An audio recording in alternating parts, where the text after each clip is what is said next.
स्वागत है आपका एक बार फिर एक्सप्लेन गुरु में। आज हम आपको द 33 मूवी की पूरी कहानी सुनाएंगे और ये कहानी एक सच्ची घटना पर आधारित है। ये कहानी उन 33 लोगों की है जो एक माइन में काम करते हैं और वो जिस माइन में काम करते हैं वो उसी माइन में धरती के काफी नीचे फंस जाते हैं और उन्हें जिंदा रहने के लिए काफी ज्यादा संघर्ष करना पड़ता है क्योंकि वो धरती के काफी नीचे होते हैं। इस कहानी की शुरुआत कोपियापो चिल्ली से होती है और यहाँ पर हमें चिल्ली के एक रिमोट एरिया को दिखाया जाता है और यहाँ पर एक बहुत ही बड़ी माइन है और यहाँ के आसपास के लोग इस माइन में काम करके अपनी जिंदगी गुजारते हैं। और आज 5 अगस्त 2010 का सीन दिखाया जाता है जहाँ पर गांव के कुछ लोग हर रोज की तरह एक बार फिर से माइन के अंदर काम करने के लिए जा रहे हैं और वहीं दूसरी तरफ इस माइन के इंजीनियर को दिखाया जाता है जो उस माइन के ओनर के पास जाता है और उसे बताता है कि मुझे माइन के अंदर एक कांच का टुकड़ा मिला। दरअसल जब ये जमीन को पहाड़ों को खोदते हैं तो वहाँ पर जानबूझकर ये कांच के टुकड़े लगा देते हैं ताकि जमीन के अंदर कोई भी पत्थर फिसले तो इन्हें पता चल जाए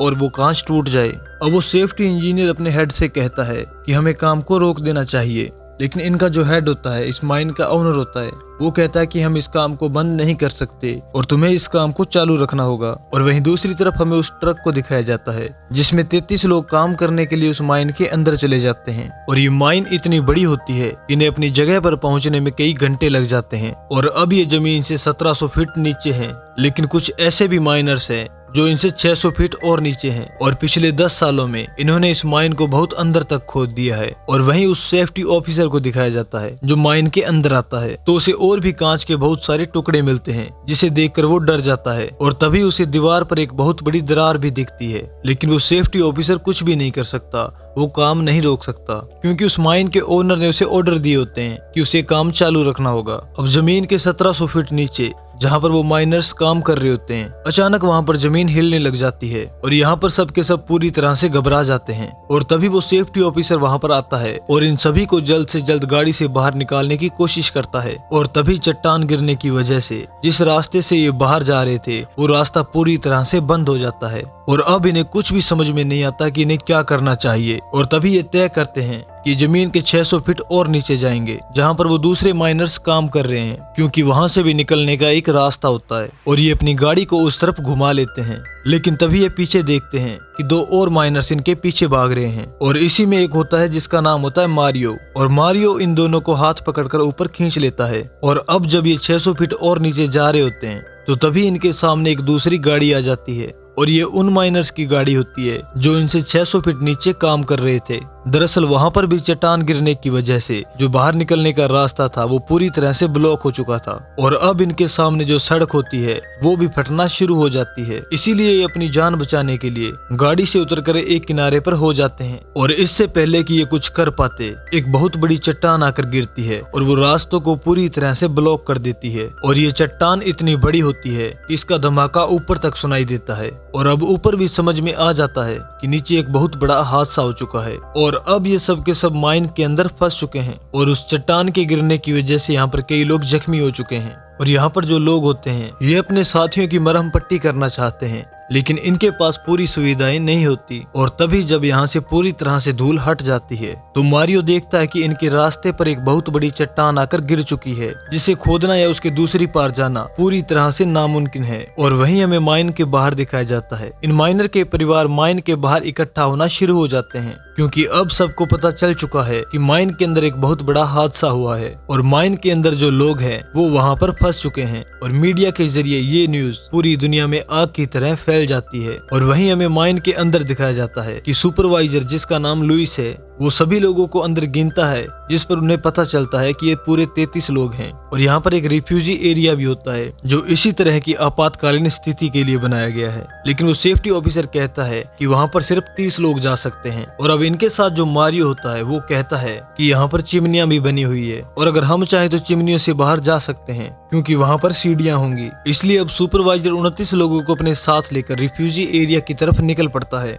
जबकि मारियो अपने साथ 2 लोगों को लेकर चिमनियों की तरफ निकल पड़ता है और जल्द ही ये तीनों के तीनों चिमनियों तक पहुंच जाते हैं। जहाँ पर मारियो चिमनियों की सीढ़ियों से ऊपर जाने की कोशिश करता है और जब वो सीढ़ियों से थोड़ा सा ऊपर जाता है तो वो देखता है कि ऊपर सीढ़ियां है ही नहीं। शायद भूकंप के जो झटके आए थे उसकी वजह से ये सीढ़ियां पूरी तरह से टूट चुकी हैं और अब ये तीनों के तीनों पूरी तरह से हताश हो जाते हैं। और वहीं उन 30 लोगों को दिखाया जाता है जो रिफ्यूजी एरिया तक पहुंच जाते हैं। वहां पर वो देखते हैं कि इनके लिए खाने की सप्लाई बहुत ज्यादा कम होती है और ना ही इनके लिए वहां पर दवाइयां होती है। इन सबको नहीं पता कि अब इनको बचाने के लिए यहाँ पर कोई आएगा भी या नहीं, क्योंकि ये सब के सब जमीन के बहुत ज्यादा नीचे होते हैं। और अब ये सब के सब अपनी सोचों में डूबे होते हैं कि तभी यहाँ पर फिर से जमीन हिलना शुरू हो जाती है, जिससे सबकी सांसें थम जाती है और अब इन्हें लगता है कि शायद इनकी जिंदगी का आखिरी समय आ चुका है और इन्हें अपने आगे अंधेरे के अलावा कुछ भी नहीं दिखता। और ये सब के सब ईश्वर से प्रार्थना करते हैं और तभी भूकंप अपने आप ही रुक जाता है और वही माइन के बाहर दिखाया जाता है जहाँ पर इन 33 लोगों के परिवार वाले आ चुके हैं। वो माइन के लोगों से और ऑफिसर से ये पूछना चाहते हैं कि अंदर क्या हो रहा है, लेकिन वो अपनी गन निकालकर इन सबको यहाँ से भगाने की कोशिश करते हैं।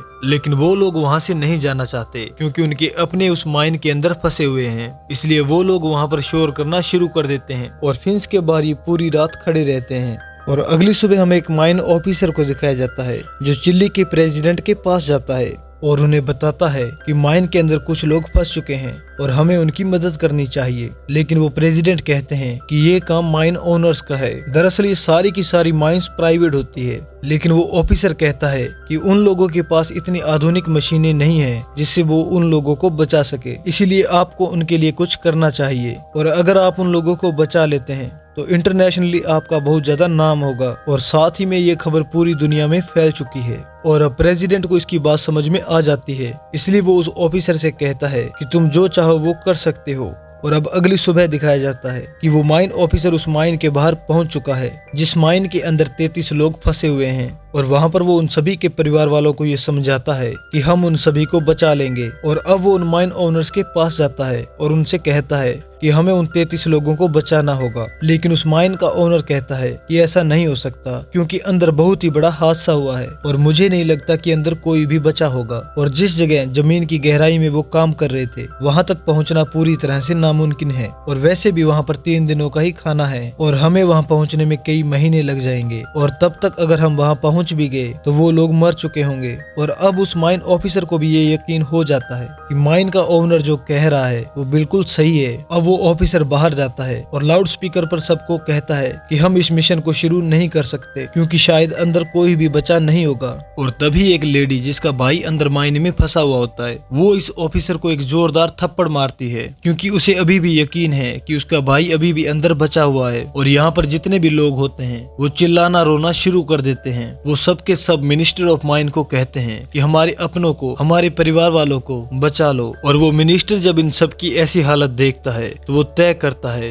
कि वो इन सब की हेल्प करेगा। और अब प्रेसिडेंट की मदद से यहाँ पर एक माइन इंजीनियर को बुलाया जाता है और वो स्कैन करके बताता है कि यहाँ पर रिफ्यूजी एरिया में 33 लोग फंसे हुए हैं। दरअसल एक चट्टान गिरने की वजह से पूरी की पूरी माइन अंदर धंस चुकी है और अब हमें ड्रिल करके उन्हें ऊपर निकालना होगा। और वही माइन के अंदर दिखाया जाता है जहाँ पर सभी लोग खाने के लिए एक दूसरे से लड़ रहे होते हैं। लेकिन तभी मारियो कहता है कि हम सबको खाना बचा कर खाना होगा, जब तक कि हमारे लिए यहाँ पर कोई मदद नहीं आ जाती तब तक हमें कम से कम खाना होगा। और अब ये यहाँ पर 2 घुट दूध और एक 2 कुकीज खाकर ही सर्वाइवल करना शुरू कर देते हैं। और वही माइन के बाहर एक बहुत ही बड़ी ड्रिल मशीन को लाया जाता है ताकि जमीन के अंदर छेद करके उन लोगों से संपर्क किया जा सके। लेकिन यहाँ पर चट्टान बहुत ज्यादा ठोस होती है जिस पर ड्रिल करने में इंजीनियर को बहुत ज्यादा मुश्किल होती है। उसकी कई ड्रिल टूट जाती है लेकिन फिर भी वो दिन रात ड्रिल करता रहता है। और अब माइन ऑफिसर ने बाहर जो लोग होते हैं उनके लिए कैंप का भी बंदोबस्त कर दिया होता है क्योंकि वो लोग वहाँ से नहीं जाना चाहते थे।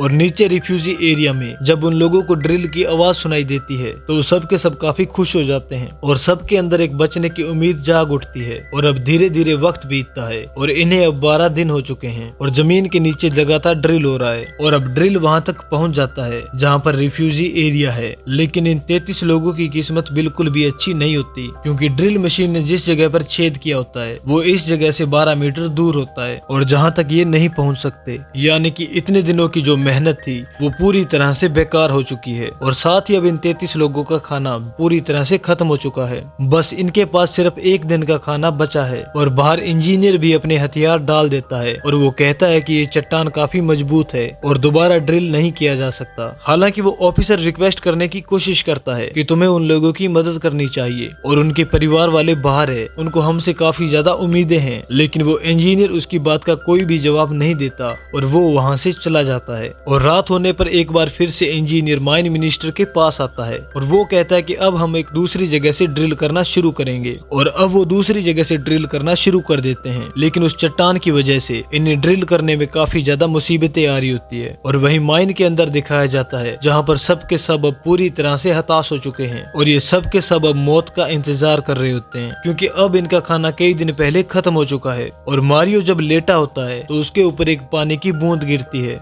दरअसल ऊपर से जो दूसरा ड्रिल किया होता है वो बिल्कुल सही जगह पर हुआ होता है और जिस वजह से ये ड्रिल उस जगह पर हो जाता है जहाँ पर ये 33 लोग फंसे हुए हैं। और जब ये सब के सब उस ड्रिल को यानी कि छेद को देखते हैं तो सब के सब काफी खुश हो जाते हैं और इन सब के अंदर एक बार फिर से जीने की उम्मीद जाग उठती है। और ड्रिल का जो सिरा रिफ्यूजी एरिया में आया होता है वो उस पर जोर जोर से मारना शुरू कर देते हैं और ऊपर जो माइन मिनिस्टर होता है वो इसे सुन लेता है और साथ ही में ये ड्रिल के मुंह पर एक नोट भी बांध देते हैं जिसमें ये मैसेज लिखते हैं कि हम सब यहाँ पर जिंदा हैं। और जब ड्रिल को वापस ऊपर खींचा जाता है तो ये सब के सब मैसेज पढ़कर काफी ज्यादा खुश हो जाते हैं और बाहर इन सब के जो अपने होते हैं, इनके रिश्तेदार होते हैं, इन सब की आंखों में आंसू आ जाते हैं, क्योंकि ये सभी उम्मीद खो बैठे थे। लेकिन अब इनको विश्वास है कि इनके अपनों को, इनके परिवार वालों को बचा लिया जाएगा। और अब मीडिया के जरिए ये बात पूरी दुनिया में फैल जाती है और अब अलग अलग देशों से कई लोग इनकी मदद के लिए यहाँ पर पहुँच जाते हैं और नासा इनके लिए एक ट्यूब भेजती है जिस ट्यूब के जरिए इनके लिए खाना, पानी और जरूरत की चीजें भेजी जाती है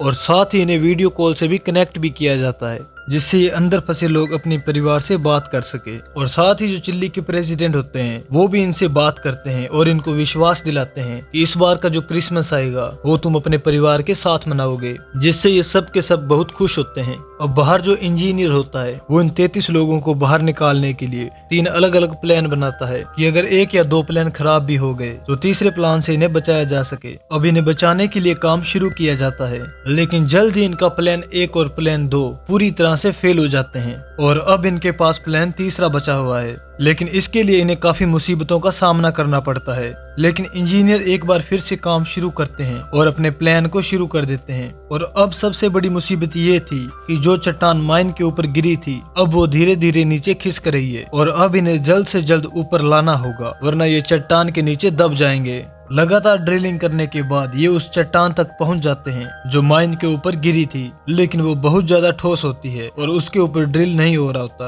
और इंजीनियर माइन के अंदर फंसे हुए लोगों से बात करता है और तब वो इंजीनियर से कहते हैं कि हमें एक नीचे बहुत बड़ा धमाका करना होगा जिससे ये चट्टान टूट जाएगी। हालांकि ये बहुत ज्यादा खतरनाक होता है, लेकिन अब इनके पास कोई भी रास्ता नहीं होता और अब ये उस चट्टान के ऊपर एक बहुत बड़ा धमाका करते हैं जिससे ये चट्टान टूट जाती है। और जिसका मतलब ये है कि अब ड्रिल इसके पूरे आर पार किया जा सकता है। और अब इनको यहाँ पर फंसे हुए लगभग पूरे 59 दिन हो चुके हैं, यानी कि 2 महीने हो चुके हैं। और पूरे 2 महीनों के बाद नासा के उस कैप्सूल को जो नासा ने इनको बचाने के लिए भेजा था, उस कैप्सूल को नीचे भेजा जाता है और पहला आदमी उस कैप्सूल के अंदर जाने के लिए तैयार हो जाता है। और जाने से पहले वो बहुत ज्यादा इमोशनल हो जाता है क्योंकि उसने अपनी जिंदगी के 59 दिन यहाँ पर बिताए थे, लेकिन उसके साथी अब भी वहाँ पर है। और इसके बाद उसे कैप्सूल में बिठाकर ऊपर खींचा जाता है और तभी अचानक से रास्ते में कैप्सूल रुक जाता है और जिस वजह से उस कैप्सूल के अंदर उस माइनर को सांस लेने में काफी तकलीफ होती है। लेकिन एक बार फिर से नीचे करके उस कैप्सूल को वापस ऊपर खींचा जाता है जिससे वो आदमी बाहर आ जाता है